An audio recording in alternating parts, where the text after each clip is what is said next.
ఆంధ్రప్రదేశ్లో అమరావతికి సంబంధించి ల్యాండ్ పూలింగ్ జరుగుతుంది, కొంతమంది విమర్శిస్తున్నారు. ఇప్పుడు ఎందుకంటే ల్యాండ్ పూలింగ్ చేసి ఇంకా అమరావతిని మరింత డెవలప్ చేయాలనేది చంద్రబాబు గారి ప్లాన్ లాగా ఉన్నట్టుంది. దీన్ని ఏమంటారు? ఈ ల్యాండ్ పూలింగ్ని కొంతమంది ఆబ్జెక్ట్ చేస్తారు. ఎవరు వ్యతిరేకించినా, ఎవరైతే అక్కడ భూములు ఉన్నాయో 12 నెలలు ఏదైతుందో సమృద్ధిగా పంటలు పడుతున్నాయో వాళ్ళు ఇచ్చినందుకు నువ్వెవరండి విమర్శ?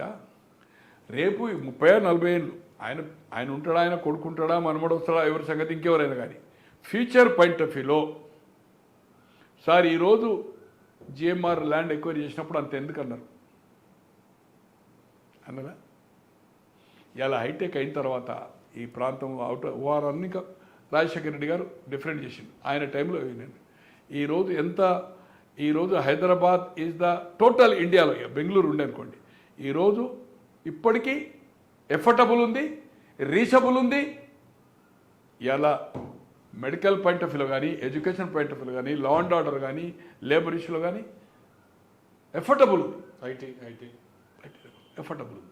ఈరోజు రాబోయే తరానికి చెప్పలేము. ఇప్పుడైతే ఏదైతుందో వర్కౌట్ కాదు అక్కడ ఎయిర్పోర్ట్. అక్కడ ఒక ఫ్లైట్ వేయాలంటే కూడా ఇబ్బంది. హైదరాబాద్ నుంచే ఇన్ని ఎయిర్లైన్స్ ఉండి ఏదైతుందో డైరెక్ట్ ఒకటి ఏదైతుందో ఒక ఫ్లైట్ కంప్లీట్ ఫిల్ అవుతలేదు.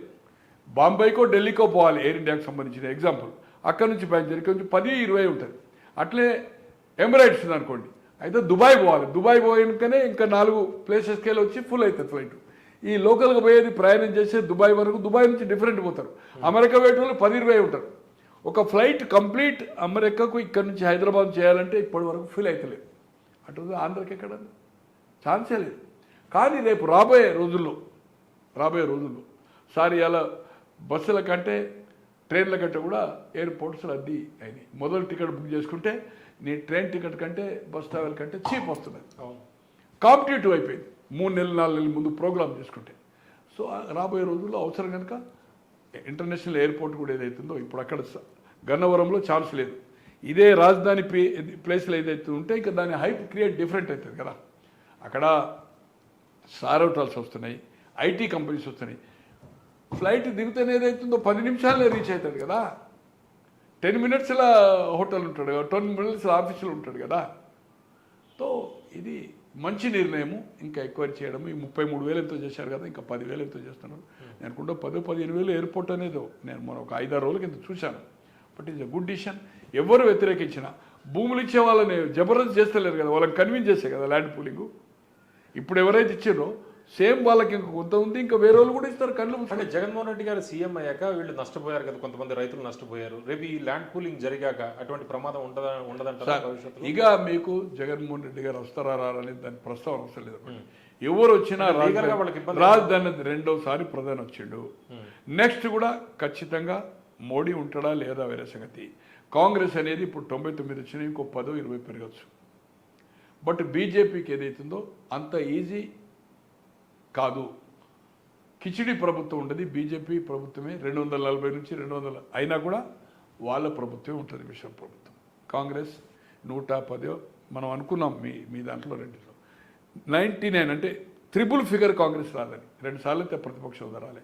కనుచూపు పేర్లో కనబడుతుంది సార్. బెంగాల్ 77 0, 89 నుంచి యూపీ అండ్ బీహార్, 67 నుంచి తమిళనాడు. ఎవరితో కలిస్తేనే పట్టుమని స్వయంగా చేస్తే 200 సీట్లు 10 సీట్లు అవకాశం లేదు.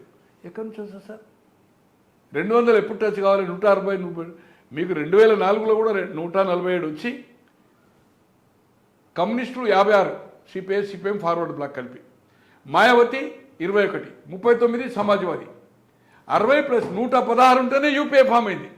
కమ్యూనిస్టులు వీక్ అయిపోయారు, మాయావతి 0 అయిపోయింది. ఒక ఉన్నది అఖిలేష్ కదా, ఇప్పుడు సమాజ్వాదే కదా. ఆయన 30-40 ఆయన ప్రధాని అంటాడు, అక్కడ మమతా ప్రధాని అంటుంది, ఇక్కడ స్టాలిన్ అంటారు. ఎక్కడ కాంగ్రెస్ దాన్ని అలా?